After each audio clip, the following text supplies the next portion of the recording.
Okay, assalamu alaikum. So today we are seeing the chest X-ray of pleural effusion, and here you can appreciate that there is homogeneous density, meniscus maximum in axilla, और यहाँ पे cardiophrenic angle तो देख सकते हैं पूरी तरीके से आपको बिल्कुल ही नहीं दिख रहा. So loss of cardiophrenic angle and loss of diaphragmatic and right cardiac silhouette.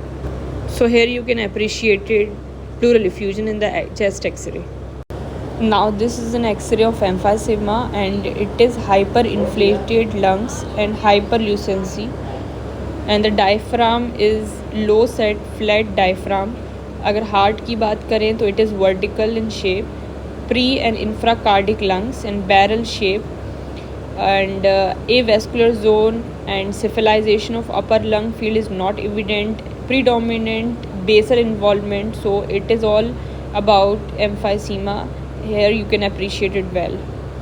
Now this is another X-ray of consolidation of lung, and here you can see the density in right upper lung field पूरी dense हो रहा है, ठीक है, density is more, and lower density and एक lobe में है, and loss of ascending aorta silhouette, and ascending aorta देख इसमें appreciate नहीं कर पा रहे हैं जो normally होनी चाहिए, so it is lost, and no shift of mediastinum, कोई भी shift नहीं है mediastinum में, and transverse fissure not significantly shifted, so air bronchogram is there seen, so it is all about consolidation of lung. क्योंकि अगर pleural effusion होता तो वो नीचे ग्रेविटी की वजह से जो फ्लूइड है वो नीचे आ जाता, लेकिन अगर पूरे में होता तो वो पूरे में आपको उसमें जो है डेंसिटी दिखता, हाइपर डेंस दिखता, लेकिन यहाँ it is consolidation of lung. So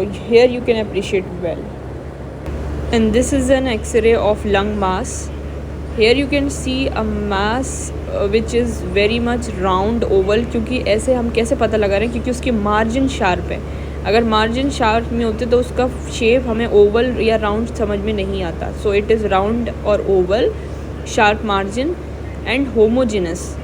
so and lung cancer large cell है क्योंकि, so it is lung mess.